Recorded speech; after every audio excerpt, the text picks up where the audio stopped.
या कुंदेन्दु तुषार हार धवला, या शुभ्र वस्त्रावृता, या वीणा वर्धन मंडित करा, या श्वेत पद्मासना, या ब्रह्मा अच्युता शंकरा प्रभृतिभिः दवै सदा वंदिता, तामां पातु सरस्वती भगवती निश्चेषा जाड्यापहा।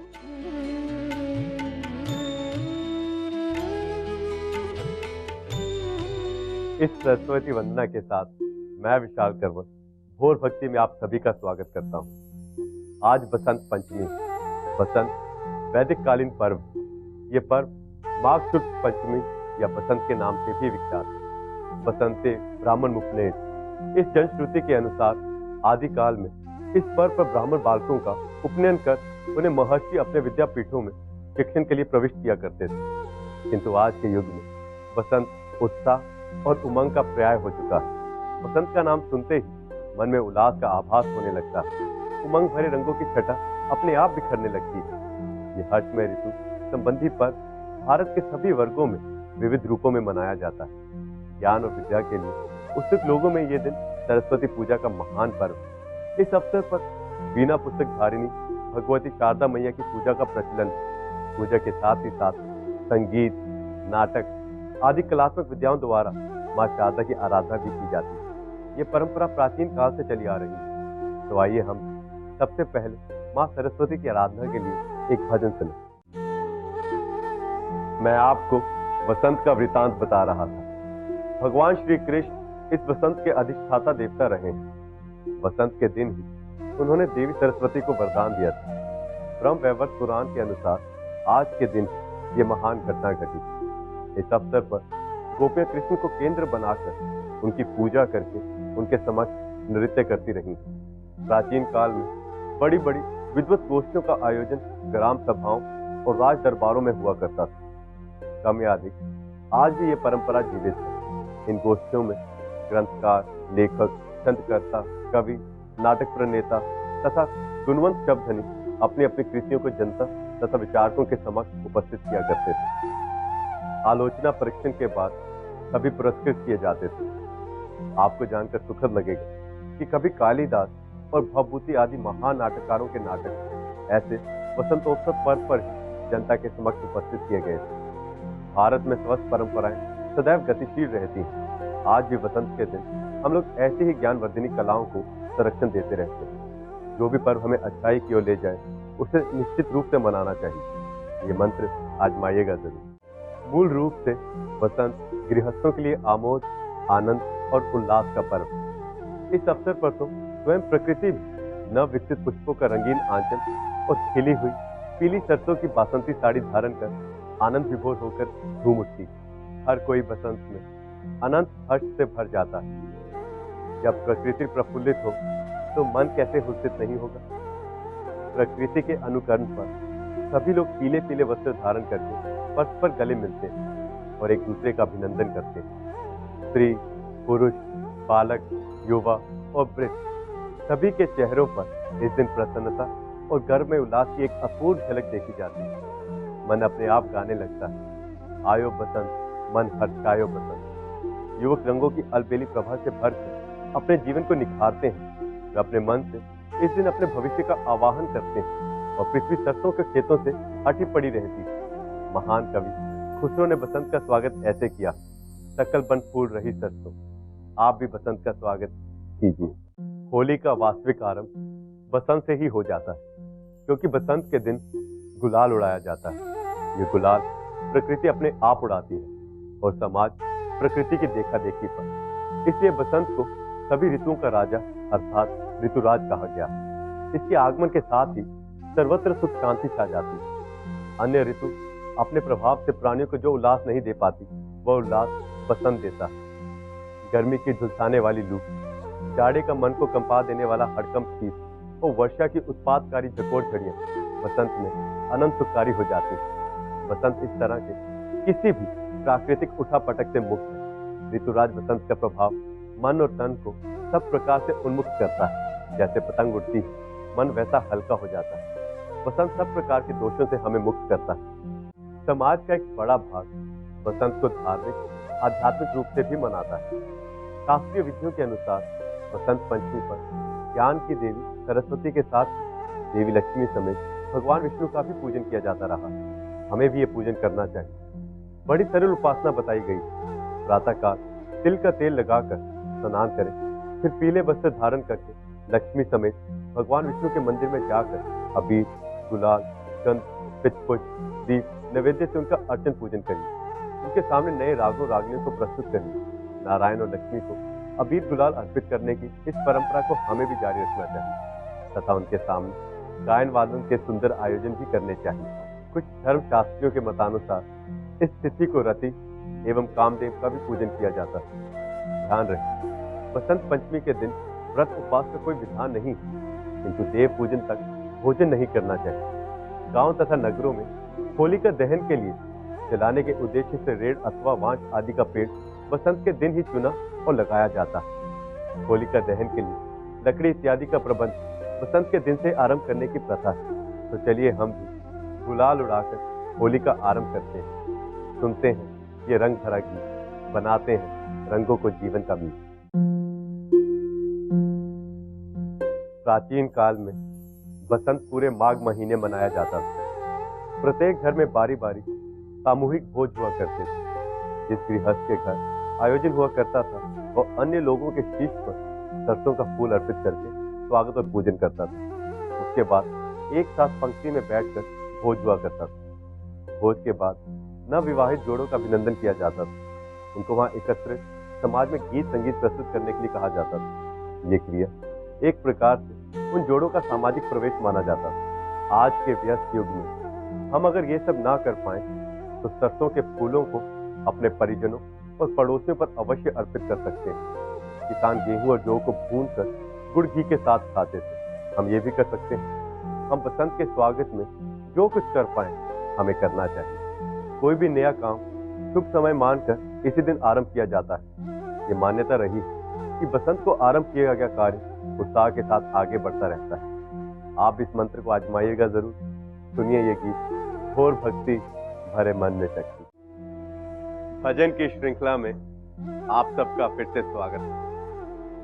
आज के एपिसोड के अंत में हम आपको सुनाते हैं बसंत से जुड़ी ब्रह्म वैवर्त पुराण में वर्णित कथा। सृष्टि के आदि में जब प्रजापति ब्रह्मा जी ने नारायण की आज्ञा पर सृष्टि की रचना की और अपनी रचना को देखने के लिए निकले तो सृष्टि में उल्लास और आनंद न दिखे, बल्कि सर्वत्र उदासी थी। वातावरण ऐसा था जैसे प्रकृति के पास वाणी ही न। ऐसा देखकर उन्होंने अपने कमंडल से चारों ओर जल छिड़का। उस जल छिड़काव के साथ ही वृक्षों से एक 4 भुजा वाली देवी प्रकट हुई। उनके एक हाथ में वीणा थी, दूसरे हाथ में पुस्तक और तीसरे में माला। संसार की उदासी दूर करने के लिए ब्रह्मदेव ने इस प्रकट हुई देवी से वीणा बजाने का निवेदन किया। देवी द्वारा वीणा बजाते ही समस्त सृष्टि आनंदित हो गई और प्रत्येक जीव को वाणी मिल गई। तप विधि से संसार को ज्ञान प्रदान करने के कारण इस देवी का नाम सरस्वती पड़ा।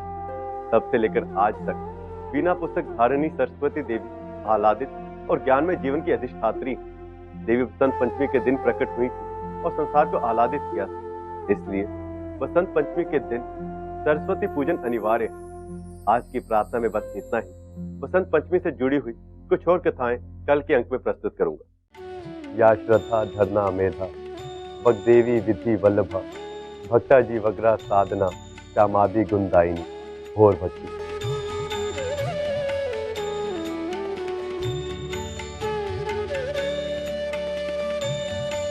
घोर भक्ति में मैं विशाल करवल आप सभी दर्शकों का स्वागत करता हूँ। बसंत पंचमी से जुड़े अनेक भाव, प्रवंच और प्रेरक कथाएं।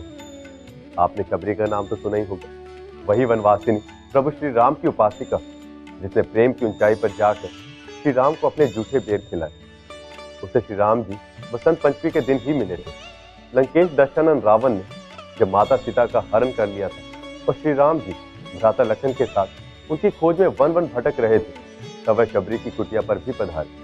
प्रभु राम आए हैं ये जानकर वो अपनी सुध-बुध खो बैठी और प्रभु को कैसे वन के सबसे मीठे और स्वाद भरे फल अर्पित करूं, इस चाह में उसने पहले सारे बेर चख डाले और ऐसे वह चख चख कर मीठे बेर श्री राम जी को खिलाने लगे। शबरी से श्री राम के मिलने की यह महान घटना बसंत पंचमी के दिन ही हुई। ऐसी धारणा है कि शबरी की कुटिया दंडक वन में थी। दंडक वन का वो क्षेत्र इन दिनों गुजरात और मध्य प्रदेश में फैला है। गुजरात के डांग जिले में वह स्थान है जहां मां शबरी का आश्रम था। डांग क्षेत्र के वनवासी आज भी एक किला को पूजते हैं, जिसके बारे में उनकी श्रद्धा है कि श्री राम आकर उसी पर बैठे थे। जपू मैं राम राम प्रभु राम, गाऊं मैं राम राम हरे राम, सिमरू मैं राम राम प्रभु राम राम, गाऊं मैं राम राम श्री राम। बसंत ऋतु की महिमा अनंत है। प्राचीन काल में जब युद्धों से किसी मुद्दे का परिणाम नहीं निकलता था, तो राजा और ग्रामवासी बसंत के दिन स्नेह संदेश भेजकर उस मुद्दे पर युद्ध के क्षेत्र से बाहर निकलने का प्रबंध करते थे। ऐसे संदेशों को नकारना और युद्ध को विराम न देना महान कायरता मानी जाती थी। इसलिए अक्सर बड़े से बड़े मुद्दे बसंत के आने पर सरलता से समाप्त हो जाते थे। एक कहावत, जिसका ना हो अंत उसे शांत करे बसंत। आज हम और हमारा समाज हर तरह से हिंसा और प्रतिशोध के चंगुल में। हम अपने पुरखों से इतनी सीख तो ले ही सकते हैं कि बसंत में जीवन को नए ढंग से, नए विचार के साथ आरंभ करें। तो आइए एक सीख लें। बसंत के पहले के सारे विवादों को इस बसंत पंचमी के दिन विराम दें, जीवन को नया आयाम दें। शायद ऐसे ही बसंत हमें हर्ष और आनंद की दिशा में ले जाए। ये मंत्र आजमाइएगा जरूर। बसंत से जुड़ी एक और कथा लोक प्रचलित है। जब महादेव के तप को भंग करने के लिए कामदेव ने उन पर अपने वाण चलाए और उसके परिणाम स्वरूप महादेव ने कामदेव को अपने तीसरे नेत्र से भस्म कर दिया, तो संसार से आनंद तक पूरी तरह से विलीन हो गया, खो गया। उसका प्रभाव बसंत पर भी पड़ा और सृष्टि मुरझा गई। तो देवी देवताओं और कामदेव की प्रिय रति सबने मिलकर महादेव को मनाया और उनसे ये विनय किया कि बसंत को हर्ष और उल्लास से संयुक्त करें। तो महादेव ने बसंत को वचन दिया कि अब से तुम किसी भी प्रकार से किसी और तत्व के होने या ना होने से प्रभावित नहीं रहोगे। महादेव के आशीष के बाद बसंत सदैव के लिए प्रफुल्लित हो गया। ऐसे भी मान्यता है कि एक बार संसार भर से ये मांग आने लगी कि क्यों ना हर समय प्रकृति में बसंत ही रहे। लेकिन प्रकृति की देवी पार्वती ने अन्य ऋतु के अस्तित्व को ध्यान में रखकर सबके लिए 2-2 महीने सुनिश्चित कर दिए। इस प्रकार सबका अस्तित्व संभव बना रहा। कृपया अपने साथ के लोगों के होने में ही अपनी सार्थकता तलाशें। ये मंत्र आजमाइएगा जरूर। आपने कभी ध्यान दिया है कि बसंत पंचमी को श्री पंचमी के नाम से भी जाना जाता है। वैसे तो हर शब्द के अनेक अर्थ और भाव बताए जा सकते हैं, लेकिन यदि यहां हम श्री का भावार्थ या अर्थ समझ लें, तो श्री पंचमी के साथ श्री जुड़ने का कारण समझ सकते हैं। श्री पंचमी के पीछे का मर्म सरलता से जान पाएंगे। श्री का मूल अर्थ है धन, दौलत, समृद्धि, गौरव, महिमा, लालित्य, ऐश्वर्य, भव्यता, विराटता या महानता। हम जब अपने माथे पर तिलक करते हैं तो उसे श्री लगाना कहते हैं। आपको ध्यान होगा कि श्राप लगने पर लोगों के श्रीहीन हो जाने की बात आती है। श्रीहीन होना यानी चमक खो देना, कांतिहीन हो जाना, फीका पड़ जाना।